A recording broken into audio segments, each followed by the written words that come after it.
Economic reports have some economists drawing parallels to the days before the Great Depression. While the Biden administration touts last week's GDP numbers of a 2.9% increase as an economic win, the report also revealed an abrupt drop in real disposable income to the tune of over $1 trillion in 2022. And joining us now to discuss is E.J. Antoni, research fellow for regional economics at the Heritage Foundation. EJ, always good to have you with us. Help us break this all down. I mean, what do last week's GDP numbers really reveal about the current state of the economy?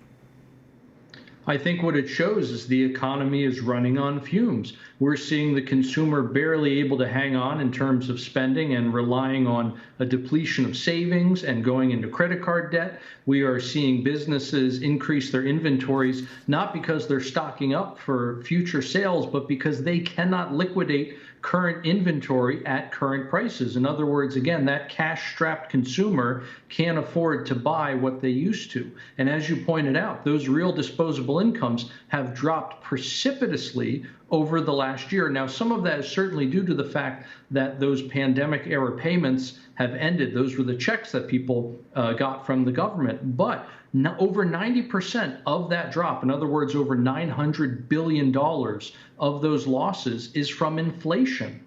Yeah, and when you see the price of eggs going up some places over $10 for a dozen, it really is shocking there. As we mentioned, President Biden has a very different take on what's going on. Let's get a listen to his reaction to the latest economic report. Jobs are the highest in American number and the highest in American history. And wages are up, and they're growing faster than inflation. Over the past 6 months, inflation has gone down every month, and God willing, will continue to do that. EJ, your thoughts on that? Well, I'm not sure what information the president is looking at. Wages have not kept up with inflation. Prices have risen significantly faster than people's earnings have, so much so that the average family has lost the equivalent of $6,000 a year in purchasing power. In other words, if a family today can buy $6,000 less than what they could when Biden first took office. On top of that, now that we have interest rates going up to try to help fight that inflation, that same family is facing another $1,400 in higher borrowing costs. In other words, the average family now feels $7,400 poorer than in January of 2021. Yeah, absolutely. And, you know, history shows us the U.S. economy, well, it once followed a very similar pattern to the one that we're seeing right now, and that was back in 1932. Take us back to this historical parallel here.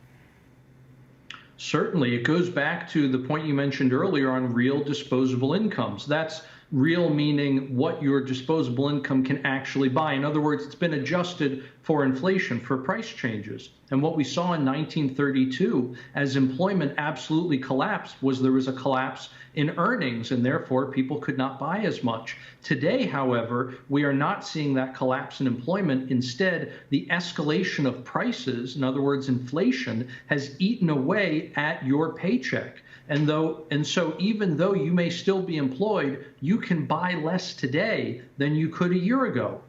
Yeah, and EJ, we have probably about a minute left or so. But, you know, what can be done about this on the government level? What's the resolution here? Oh, the resolution is actually very simple. The government simply needs to spend, borrow, and print less money. It's very, very simple. This was the formula that we saw in the 1980s, for example, with Reagan and Federal Reserve Chair Paul Volcker. They shrunk government and they allowed interest rates to seek their natural level instead of trying to manipulate those rates. And sure enough, it gave us 12% annualized growth rates. EJ, we're going to leave it right there. Thank you so much for coming on. We always appreciate it. Thank you for having me.